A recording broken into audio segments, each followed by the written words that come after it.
Hello guys, I made this candle last week. This is my gingerbread candle. I actually used about 2 containers to make this. So this was the first one that I made.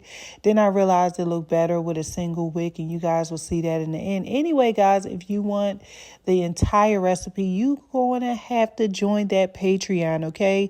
It's linked in the description box. You know, I'm going to give you guys some stuff here, but you want to know your pouring temperatures, your wick sizes. You want to be able to make perfect candles that actually smell like something.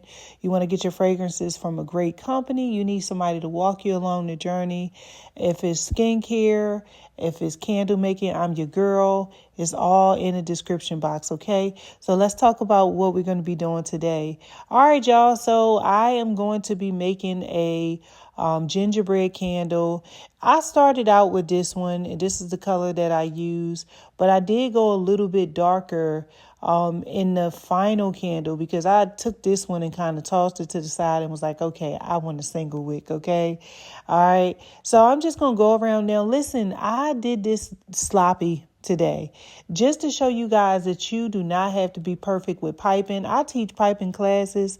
I am very good at piping, but today I did something very different. I did it in a very beginner-friendly way. I wanted to show everyone that you can pipe regardless of how long you've been doing it. You could be skilled and been doing it for 5 years, or you could just start it, piping yesterday. So first thing first is I put a center circle in those 2 wicks. And that's why I ended up going with just a 1 wick candle. And if you guys do decide to use the 2 wicks, I'll make sure I give you the wick size for this particular jar. You can find these jars on Candle Science website. Candle Science can be a little bit high, but we can all agree that they do have some beautiful vessels. Now, I did not use the 464 whip top, and I ended up using the same exact wax that I used as my base. So I just went around in circles and, just nothing special. That's what I've been telling y'all. This is nothing special, very beginner friendly, okay? And I just pulled my wicks to the middle, and I wanted to just add a little bit more wax, but this wax was getting very hard, very fast. So it was very hard to work with, and I probably won't use it again. So what you do is you just keep going around in circles. You just keep piping until you get exactly where you want to be. Me, I don't like a lot of overflow.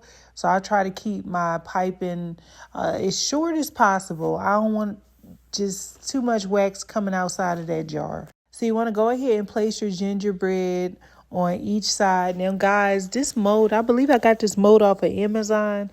So much has changed in so little time. So you can really find some really nice gingerbread molds out there, okay? So you don't have to look for the one I have, even though I will link the vendor and everything in the actual post and Patreon, okay?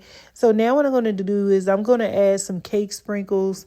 Now, I know a lot of people may draw some concern about me using these cake sprinkles, but I want to tell you guys this. I've been using cake sprinkles for over 4 years now. I've never had any issues out of the sprinkles. I would say that when the candles start burning, those sprinkles normally drop all the way down to the bottom. So, that has been my only experience. So I am finished with this candle. I'm not quite finished because I went ahead and I did it over, and I'm going to show you guys.